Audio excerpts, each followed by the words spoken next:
Assalamualaikum semua. Ruben Amorim was sacked. Okay, dipecat. Tapi before that, let's go to the press conference yang berlaku selepas game versus Leeds United. Di mana Amorim cakap, I came here to be the manager of Manchester United, not to be the coach. I think this is a big statement, okay? A lot and clear. Because kalau tengok cara dia bercakap, cara nada dan intonasi yang dikeluarkan, kita boleh faham satu benda. Ayat ni, ayat orang yang dah penat. Stress. Okay. But before that, secara ringkasnya, saya nak cerita pasal coach and manager dulu. Okay. Coach ni kerja dia dekat padang. Okay. Handle latihan, tactical, sistem permainan, prepare the team. Okay. That's all. Okay. Tapi kalau manager ni, dia lain. Dia jaga big picture. Dia bukan setakat fikir tentang taktikal ataupun formasi untuk minggu ni, tapi dia tengok hala tuju. The direction of the club for the next few years. Scouting, recruitment, struktur pasukan, semua tu sebahagian daripada kerja dia.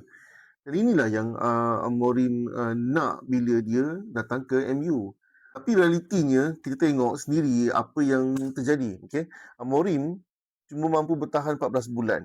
For me, bukan sebab dia tiba-tiba jadi jual tak bagus. No.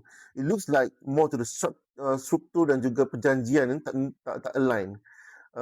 Beri logik sebab board mesti bersetuju dengan permintaan Amorim sebelum dia bawa Amorim masuk ke MU. Amorim pula, dia takkan terima kerja dia ni bodoh-bodoh. Dia mesti letak syarat apa yang dia nak. Sebab dia tengah on form dekat Sporting Lisbon before dia datang ke MU.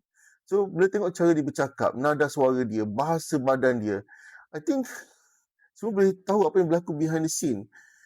Of course, kita boleh nampak clearly dia tak dapat main yang dia nak. Okay? Dan ini sebenarnya bagi saya, dia align dengan apa yang pernah Jurgen Klopp and Louis van Gaal pernah cakap dulu. Dia kata, both of them say that Man U ni lebih kepada commercial club, bukan kelab bola sepak sebenarnya. Sebab tu Jurgen Klopp pernah tolak tawaran Manchester United dan pergi ke Liverpool instead.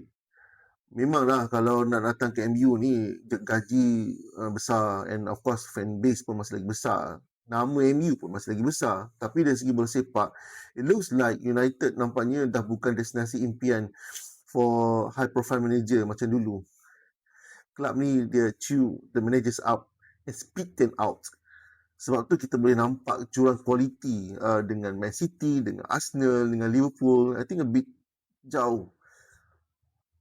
Okay, memang kalau tengok sekarang ni dah ada kecoh tentang pengganti-pengganti, siapa pengganti-pengganti yang boleh ganti Amorim ni. Banyak nama-nama, boleh katakan nama-nama yang popular macam Oliver Glasner, Xavi, Gareth Southgate, Marco Silva, Pochettino, even Enzo Maresca yang baru kena pecat tu. Tapi bagi saya, soalan sebenar bukan siapa yang akan datang to replace him. Soalan dia ialah board ni, dia nak manager ke atau dia nak coach yang ikut terunjuk? Kalau jawapan dia masih lagi tak jelas, cerita ni akan berulang.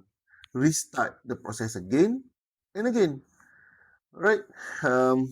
On Amorim specifically, bagi saya lah, kalau kita tengok secara adil, memang secara keseluruhan under Amorim, Man United dalam 63 perlawanan, dia mencatat 5 kemenangan, 15 draw and 23 kekalahan. Tapi kita kena ingat, Amorim masuk pertengahan musim in November 2024. Pertama, dia hanya ada 6 bulan, dia hanya dapat dia punya first signing hanya after 6 months dia join. Okay, Petrodogu pun dia masuk dalam bulan Februari kalau tak silap saya.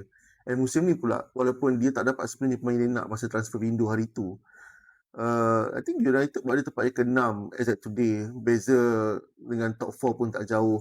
Dan musim baru separuh. So, I will describe Amorim as a promising manager, especially if given the right structure and backing from the management. So, lastly, my rumusan, Amorim yang masuk in November 24 with the first signing hanya datang in February 2025. Masa sangat terhad untuk dia bina squad mengikut falsafah dia. Tapi, at the end, pasukan masih lagi bersaing top 4 sekarang. And then the conflict, I'm the manager, not the coach. I think this makes sense. Because for me, kegagalan yang berlaku sekarang ni ialah bukan kegagalan Amorim 100%. Ini kegagalan structure dan juga alignment. So, tak tahu ke mana arah board nak bawa MU ni. Or, we really need a new owner. Assalamualaikum.